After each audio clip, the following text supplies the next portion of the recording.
Assalamualaikum, selamat sejahtera kepada semua penonton YouTube channel Cikgu Winnie.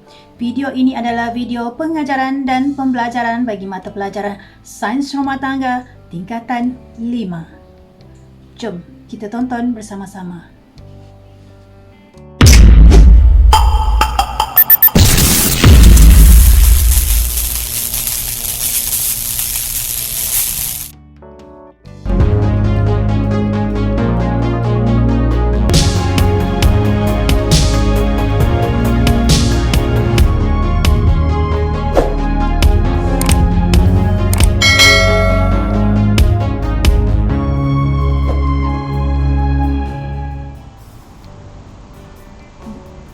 Assalamualaikum, selamat sejahtera. Bertemu lagi kita di dalam YouTube channel Cikgu Winnie.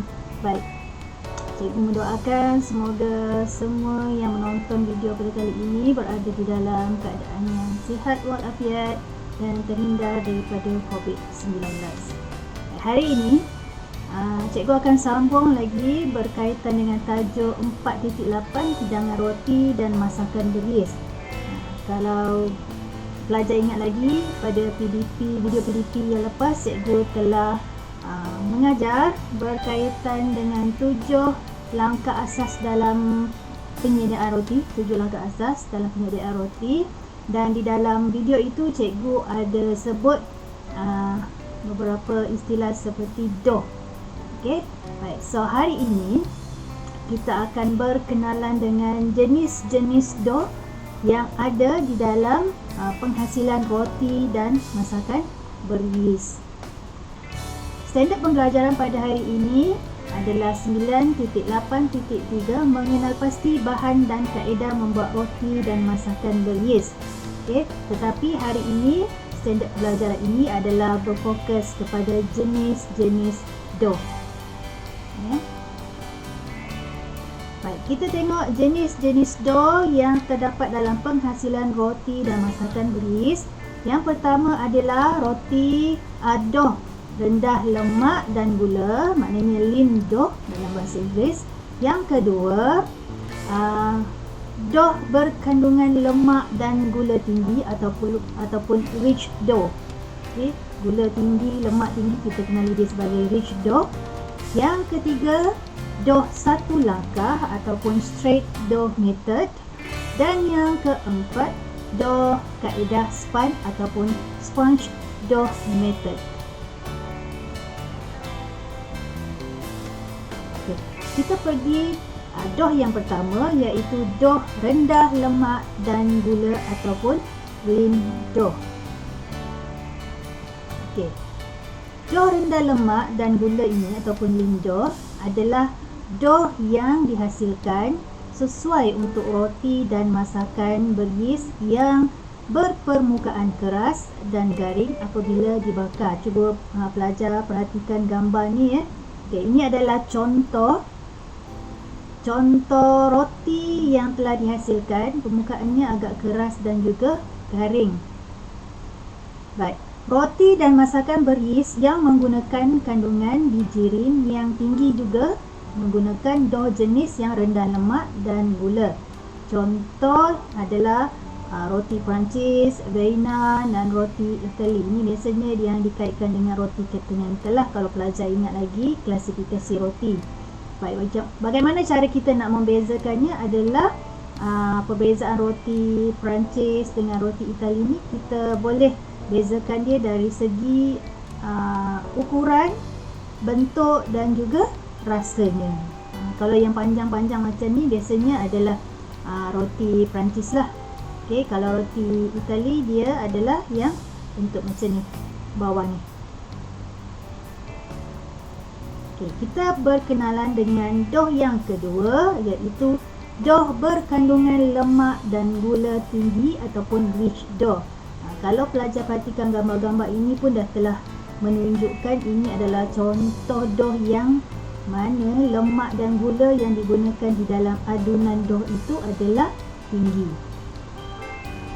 Baik, dough berkandungan lemak dan gula yang tinggi ini biasanya dicampurkan cecair seperti telur dan susu untuk menambahkan keenakan roti dan masakan berhis.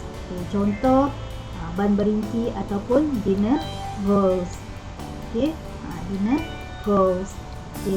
Jadi kalau pelajar perhatikan, yang ini adalah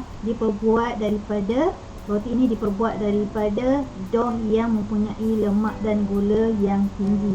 Sebab tu kita kenali dia sebagai rich dough. Jadi kena ingat, dough yang kita kenali sebagai rich dough ni, dia mempunyai lemak dan juga gula yang tinggi. Kita pergi yang seterusnya. Yang ketiga, dough satu langkah ataupun straight dough method. Tengok gambar ni semua adalah gambar, siapa ingat lagi, ni adalah gambar roti, klasifikasi roti apa ni, yang macam ni. Ini adalah roti putih.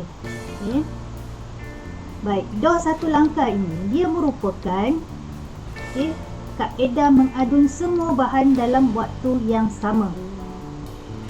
Biasanya yeast akan dilarutkan terlebih dahulu bagi memastikan yeast tersebar sama rata di dalam dough. Dan dough ini, kaedah dough satu langkah ini boleh menghasilkan pelbagai jenis roti. Contohnya roti putih dan ban-ban yang kecil. Kalau pelajar perhatikan, ini adalah ban-ban yang kecil lah. Maknanya kita kembangkan roti itu, kemudian kita boleh bakar dia terus. Dan yang seterusnya adalah dough yang terakhir, iaitu dough kaedah spun ataupun sponge dough method. Dough kaedah spun ini biasanya disediakan dalam dua bahagian. Maknanya dalam bahan-bahan yang kita sediakan nanti untuk membuat roti, kita kena asingkan kepada dua bahagian. Bahagian yang pertama ialah campuran tepung yang sedikit bersama yeast dan air. Manakala bahagian yang kedua pula ialah campuran dough seperti biasa. Dough diadun berasingan dan kemudian digabungkan bersama menjadi sebiji roti. Maknanya satu bahagian tadi kita adun dia lain, bekas lain. Yang bahagian kedua kita adun dia di bekas yang lain. Dan akhirnya nanti kedua-dua adunan itu kita gabungkan menjadi sebiji dough. Jadi kaedah ini dia menghasilkan roti dan masakan beryeast dengan kekenyalan yang sangat lembut, sebab dia menggabungkan dua bahagian campuran tepung tadi. Contohnya adalah black sesame seeds bread. Kalau pelajar perhatikan dalam bread ini, dia punya black sesame yang warna titik-titik warna hitam ni. Dia sangat lembut kek ni, walaupun dekat luar kelihatan agak keras, tapi bila kita koyakkan roti ini, bila kita makan, kita perhatikan kat dalam, dia sangat lembut. Baik, itu sahaja untuk kali ini. Dan seperti biasa, cikgu akan tinggalkan pelajar dengan kata-kata motivasi. Motivasi kali ini adalah nilai manusia adalah semahal nilai matlamatnya, oleh Marcus Aurelius. Jaga diri, hiasi peribadi, renung-renungkan apa yang cikgu kongsikan pada hari ini. InsyaAllah kita akan berjumpa lagi pada video PDP akan datang. Dan jangan lupa subscribe channel cikgu ini, jangan lupa like, share. Terima kasih. Assalamualaikum. Kita jumpa lagi. Bye.